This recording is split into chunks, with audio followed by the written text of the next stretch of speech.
toi! Aujourd'hui, on se retrouve pour une vidéo un petit peu en tête-à-tête. Mais il y a deux raisons pour lesquelles tu as pu te retrouver ici. Soit tu es autant curieux que moi de savoir ce qu'il y a dans cette petite boîte, soit mon titre un peu putaclic a eu de l'effet sur toi. Quoi qu'il en soit, cher cavalier, je t'invite à regarder la suite de cette vidéo.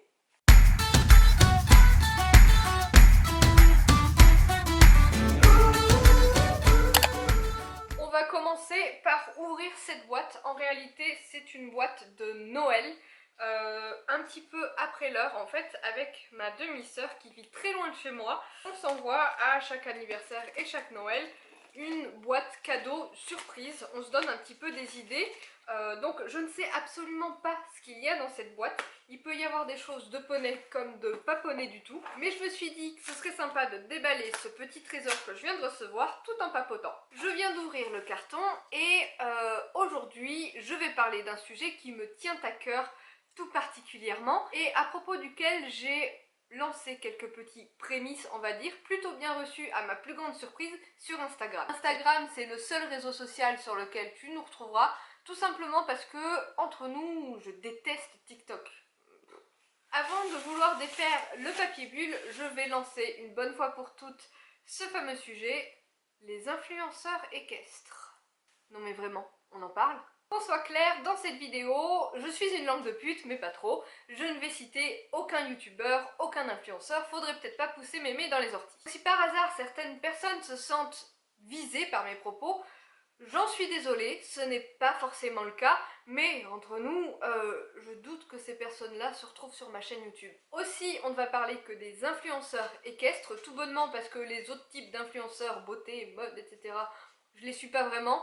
Et on est sur une chaîne équestre, donc les autres on s'en moque un peu, mais bon, on va pas se mentir, c'est un peu la même sauce partout. Bon, avant d'entamer le vif du sujet, je vais sortir un petit bidule de ce fameux carton.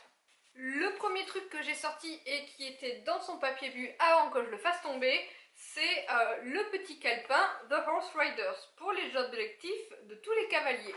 Donc en fait c'est génial, je lui avais suggéré parce que justement avec le changement d'écurie des lions j'ai envie d'avoir plein d'objectifs et voilà, c'est en gros les petites séances jour par jour avec les points importants, etc.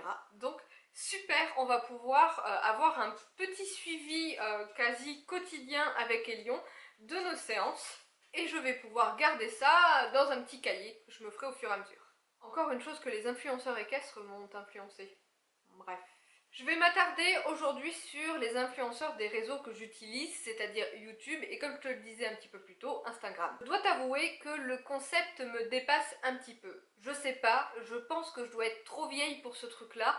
C'est vrai, j'ai 30 ans passés et la plupart des influenceurs équestres ont bien 10 ans de moins, voire plus. Les plus âgés ont quoi, peut-être 26, 28 ans.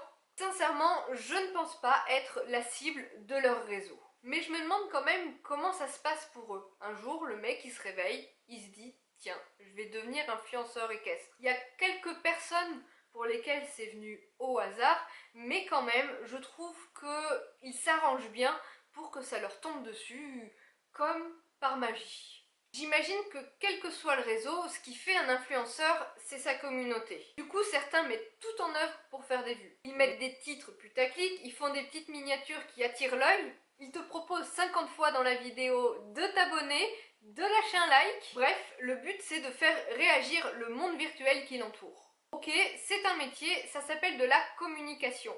Enfin moi personnellement, je vois plutôt ça comme du marketing de ta propre identité. Maintenant que j'ai bien lancé le sujet, je vais piocher un autre élément de ce petit... Il y a un crayon. Ah, c'est le crayon qui allait avec le... Je crois bien que c'est un petit stylo qui allait avec le calepin de Horse Riders puisque quand j'avais commandé une première fois, effectivement, j'avais eu des éléments de papeterie dedans, donc c'est tout à fait sympathique. Le deuxième article qu'il y a dans ce colis, et je pense que c'est le dernier... Oh, il y avait une petite carte. Attends, je vais lire la petite carte. Oh, c'est trop mignon. Oh, c'est trop mignon. Quand tu l'ouvres, il y a un petit chat qui... Voilà. J'en reviens à ma grosse boule de papier bulle et hop, je vais la descratcher. Et je crois que c'est une veste, j'avais dit à ma demi-sœur que je changeais d'écurie et qu'il me faudrait probablement beaucoup de vêtements chauds.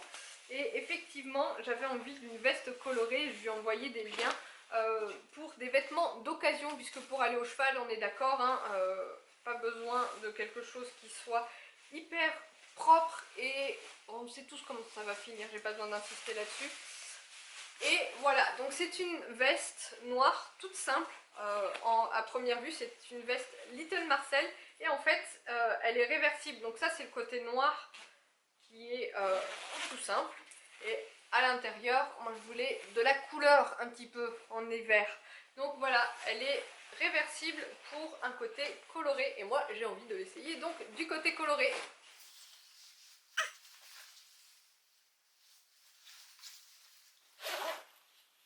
Et voilà, avec une veste comme ça, j'ai une tenue assortie à tous mes tapis colorés. Et donc, revenons-en à notre sujet du jour. Et je suis en train de me rendre compte que j'ai un look d'enfer avec mes carreaux et mes rayures. Tout ça pour dire que ce racolage de likes, de vues et d'abonnés, ça me gêne un petit peu. Il est où le cavalier naturel dans tout ça? Celui qui se concentre sur son cheval plutôt que sur la caméra qui filme sa routine pansage. Qui va profiter d'un tête-à-tête avec sa monture plutôt que de s'entourer de je ne sais combien de photographes juste pour montrer le dernier look reçu par un sponsor.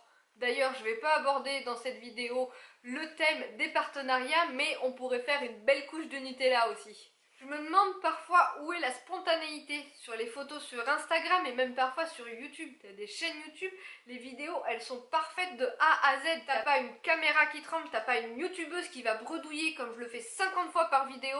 D'ailleurs, je suis obligée de couper au moins 1 millier de fois et mes montages me prennent 3 plombs tout simplement parce que je sais pas faire semblant, je ne sais pas ne pas être naturelle et des fois je postillonne sur ma caméra et ça se passe comme ça, point barre. Moi je me demande souvent pourquoi sur les réseaux on cache les choses qui sont vraies, qui sont authentiques. Pourquoi on ne montre jamais ce jour où on a eu la flemme ou bien ce jour où il y a eu une tempête la veille et que ton poney il sort de son pré. Parce que oui, ton poney vit dehors, il ne peut pas en hiver être nickel de la pointe des oreilles jusqu'au bout de la queue. Et malgré ça, ben ouais, tu lui fous ton dernier tapis Kentucky bien à la mode dessus, même s'il est pouilleux, parce que ben tu kiffes ça quoi. Bref, cet univers du monde YouTube équestre, Instagram aussi, mais là on est bel et bien sur YouTube, manque d'authenticité, de transparence, de choses simples qui ressemblent davantage aux abonnés qui regardent les vidéos. C'est pas un secret, les chiffres parlent, je n'ai pas beaucoup d'abonnés. Et pourtant, j'ai envie de mettre un putain de coup de pied dans cette fourmilière,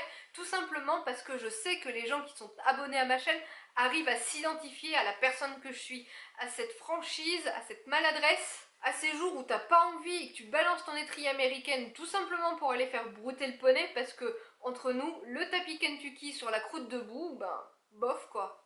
Et si par hasard il y avait des youtubeurs connus ou moins connus qui se reconnaîtraient un petit peu dans mes propos, j'ai envie de dire sors-toi les doigts du cul, arrête de faire semblant de vendre ton image, tes concours et même ton poney, parce que franchement je crois que quand tu dis aux gens que t'es youtubeur équestre, ils te regardent un peu genre what?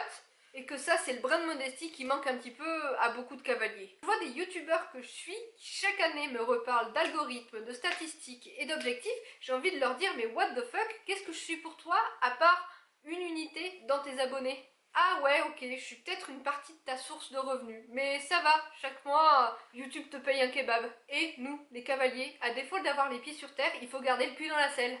Voilà, j'espère que j'ai pas vexé trop de monde. Non, laisse tomber, c'est loupé. Je vais conclure cette vidéo bien bordélique, un peu agressive je dois dire. Je ne pensais pas que ça partirait en live comme ça. En te jurant solennellement, enfin c'est la main gauche ou la main droite, bref, les deux mains, en te jurant que sur Équation Cavalière, il n'y aura jamais de faux semblants. Allez, sur ce, je te dis à bientôt dans une prochaine vidéo. Psst, abonne-toi. Non, je déconne.